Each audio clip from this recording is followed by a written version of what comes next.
ಶೋಸ್ಗಳು ಇವಾಗ ಹಳ್ಳಿಯಲ್ಲಿ ಅಲ್ಲ, ಬೆಳಗ್ಗೆ ಶೋಸ್ಗಳು, ಸಾರಿ, ಸಾಯಂಕಾಲ ಟೈಮಿಂಗ್ಸ್ ಇರುತ್ತೆ. ಫಾರ್ ಎಕ್ಸಾಂಪಲ್ ಬೆಂಗಳೂರು ಸಿಟಿಯಲ್ಲಿ ಬೆಳಗ್ಗೆ ಅಷ್ಟು ನೋಡಲ್ಲ, 4 ಗಂಟೆ ಮೇಲೆ ಶೋ ಅಲ್ವಾ?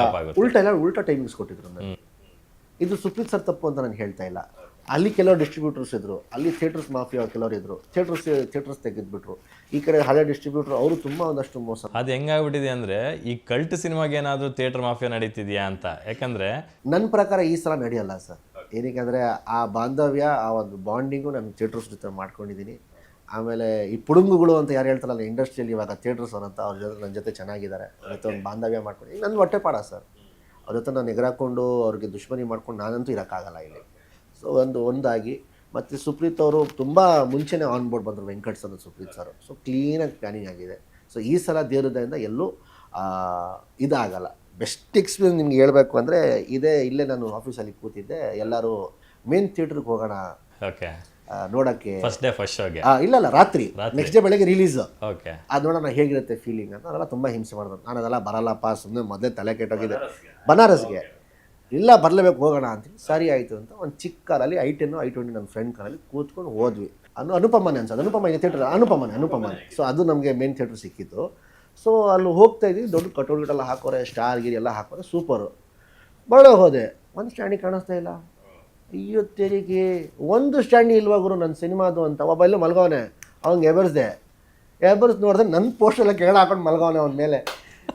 ಬಡ್ಡಿ ಮಗನೇ ನಾಳೆ ಬೆಳಗ್ಗೆ ಸಿನಿಮಾ ರಿಲೀಸು, ಯಾಕೋ ಹಿಂಗೆ ಮಾಡ್ತೀಯ ಅಂತ ಹೇಳ್ಬಿಟ್ಟು ಅವ್ನು ಎಬ್ಬರಿಸಿ ಅವನ್ನ ಕರ್ಕೊಂಡು ಹೋಗಿ ಒಂದು ಬ್ಲ್ಯಾಂಕೆಟ್ ಒಂದು ಪಿಲ್ಲೋ ಕೊಡಿಸಿ ಮುಚ್ಕೊಂಡು ಬೇಕಾದ್ರೆ ಅದರಲ್ಲಿ ಮಲ್ಕೋ. ನನ್ನ ಪೋಸ್ಟಲ್ಲಿ ಏನಿಗೆ ಇದು ಮಾಡಿದ್ಯಾ ಅಂತ. ಅದು ಡ್ಯಾಮೇಜ್ ಬೇರೆ ಆಗೋಗ್ಬಿಟ್ಟಿತ್ತು. ಮತ್ತೆ ಒಂದು ಆಟೋ ಮಾಡಿಕೊಂಡು ಇಲ್ಲಿಗೆ ಬಂದು ನನ್ನ ಆಫೀಸ್ ಇದ್ದಿದ್ದು ಒಂದು ಸ್ಟ್ಯಾಂಡಿ ಆಟೋದಲ್ಲಿ ಇಟ್ಕೊಂಡು ಹಿಂಗೆ ಖರ್ಚೀಫ್ ಕಟ್ಕೊಂಡು ಯಾರು ನೋಡಬಾರ್ದು ಅಂತೇಳಿ ಕರ್ಕೊಂಡು ಹೋಗಿ ಮಲ್ಟಿ ಸಿಂಗಲ್ ಸ್ಕ್ರೀನಲ್ಲಿ ಫಸ್ಟ್ ಸಿನಿಮಾ ಕಟ್ಔಟ್ ಬೀಳೋವಾಗ ಎಲ್ಲರೂ ಸಿಕ್ಕಾಪಟ್ಟೆ ಸೈಕಲ್ ಹೊಡಿತಾರೆ ಅಂತಾರೆ. ನೀವು ಭಯಂಕರ ಹೊಡೆದಿದ್ರೆ ನಮ್ಗೆ ಇವೆಲ್ಲ ಗೊತ್ತೇ ಇಲ್ಲ ನೋಡಿ. ನೀವು ಹೇಳ್ದಾಗ ನಮ್ಗೆ ಇವೆಲ್ಲ ಗೊತ್ತಾಗ್ತಿದೆ. ಹೋಗಿ ಅಲ್ಲಿ ಇಟ್ಟು ಓಕೆ ಬಂದಿದ್ದು. ಗ್ರೇಟ್ ಜೈದವ್ರೆ.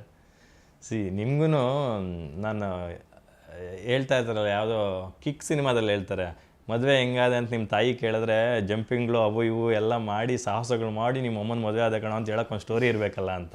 ನಿಮಗೂ ಹಂಗೆ ಹೀರೋ ಹೆಂಗಾದೆ ಅಂತಂದರೆ ಮುಂದಿನ ಇದರಲ್ಲಿ ಪತ್ನಿಗೆ ಮಕ್ಕಳಿಗೆ ಹೇಳ್ಕೊಳ್ಳೋದಕ್ಕೆ ಒಂದು ಒಳ್ಳೆ ಸ್ಟೋರಿ ಇರಬೇಕಲ್ಲ. ಆ ಥರದೊಂದು ದೊಡ್ಡ ಸ್ಟೋರಿನೇ ಇದೆ, ಒಂದೊಂದು ಸ್ಟೋರಿ ಅಲ್ಲ. ಇವಾಗ ಮಜಾ ಬರೋದು ಸರ್. ಅವಾಗ ನನ್ನ ಪರಿಸ್ಥಿತಿ ಹೆಂಗಿತ್ತು ಗೊತ್ತಾ?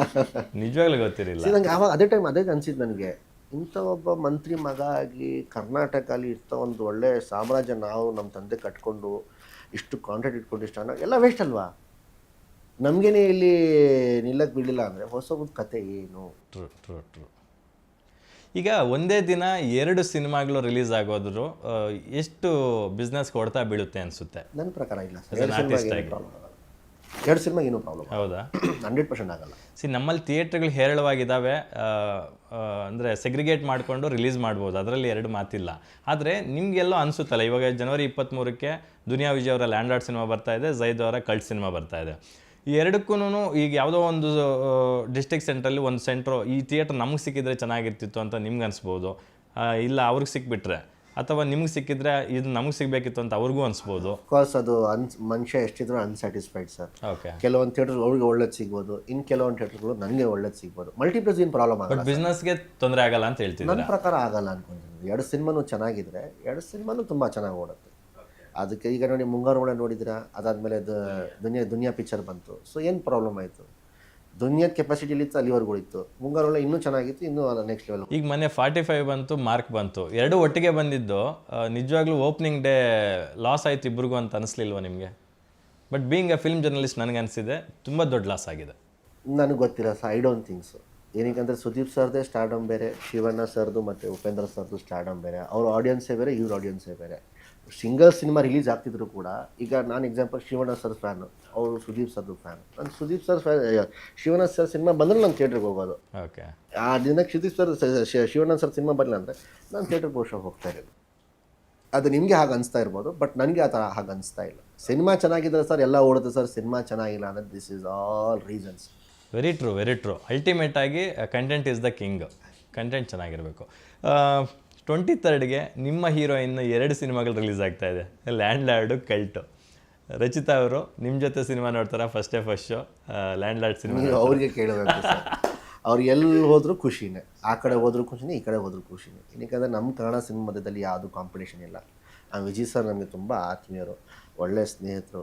ಅವರು ನಮ್ಮ ಜೊತೆ ತುಂಬ ಚೆನ್ನಾಗಿದ್ದಾರೆ, ತುಂಬ ಸಪೋರ್ಟಿವ್ ಆಗಿದ್ದಾರೆ. ಸೊ ನಾನು ಅವ್ರ ಡೇಟ್ ಅನೌನ್ಸ್ ಮಾಡಿದಾಗ ರಿಕ್ವೆಸ್ಟ್ ಮಾಡಿದೆ, ಸ್ವಲ್ಪ ಮುಂದಕ್ಕೆ ಹಾಕ್ಕೊಳಕ್ಕಾಗತ್ತಾ ಅಂತ. ಅವ್ರಿಗೆ ಇಲ್ಲ, ನಂದು 20ನೇ ತಾರೀಕು ಬರ್ಡೇ ಆಗಿದೆ ಅಂತ ಒಂದು ಸೆಂಟಿಮೆಂಟ್ ನಾನು ಬಂದೇ ಬರ್ತೀನಿ ಅಂತ. ಪರವಾಗಿಲ್ಲ ಸರ್, ಬನ್ನಿ, ಜೊತೆಲೇ ರಿಲೀಸ್ ಮಾಡೋಣ. ನೀವು ನನ್ನ ಸಿನಿಮಾಗೆ ಸಪೋರ್ಟ್, ನಾನು ನಿಮ್ಮ ಸಿನಿಮಾಗೆ ಸಪೋರ್ಟ್ ಮಾಡ್ತೀನಿ, ಕೈ ಜೋಡಿಸ್ಕೊಂಡು ಮಾಡೋಣ, ನಮ್ಮದಲ್ಲಿ ನೀನಿಗೆ ಕಾಂಪಿಟೇಷನು ಅಂತ. ಸೊ ಆ ಸಿನಿಮಾದ ಸ್ಯಾಂಪಲ್ಸ್ ಕೂಡ ದೊಡ್ಡ ಮಟ್ಟಕ್ಕೆ ಸೌಂಡ್ ಮಾಡ್ತಿದೆ, 80s ಕತೆ ಅಂತ. ಅದಕ್ಕೂ ಒಳ್ಳೆದಾಗಿದೆ. ನಿಮ್ಮ ರಚಿತಾ ಅವರು ಕೂಡ ಒಂದು ಚಾಲೆಂಜಿಂಗ್ ರೋಲ್, ಎಗೇನ್ ಅಲ್ಲಿಯೂ ಚಾಲೆಂಜಿಂಗ್ ರೋಲ್ ಮಾಡಿದ್ದಾರೆ. ಅವರು ನಿಮ್ಮ ಸಿನಿಮಾ ಬಗ್ಗೆ ಒಳ್ಳೆ ಮಾತುಗಳು ಹೇಳ್ತಾ ಇದ್ದಾರೆ, ನೀವು ಕೂಡ ಅದ್ರ ಬಗ್ಗೆ ಹೇಳ್ತಾ ಇದ್ದೀರಿ. It's a good thing. ನಮ್ಗೆ ಖುಷಿ ಆಗುತ್ತೆ ಈ ಥರ ಒಂದು ಸಿನಿಮಾದ ಬಗ್ಗೆ ಮತ್ತೊಬ್ಬ ಕಲಾವಿದರು ಮಾತಾಡ್ತಕ್ಕಂಥ ವಿಚಾರಗಳು. ಅಷ್ಟೇ ಅಲ್ಲ ಸರ್, ಕನ್ನಡ ಸಿನಿಮಾ ಫಸ್ಟ್ ಯಾವ ಭಾಷೆ ಅಂತ ನೋಡ್ಕೊಳ್ಳಿ. ಕನ್ನಡ ಸಿನಿಮಾ ಅಂತ ನಾವೆಲ್ಲರೂ ಒಂದೇ. ಗ್ಯಾರಂಟಿ ನ್ಯೂಸ್, ಸುದ್ದಿ ಖಚಿತ, ನ್ಯಾಯ ನಿಶ್ಚಿತ.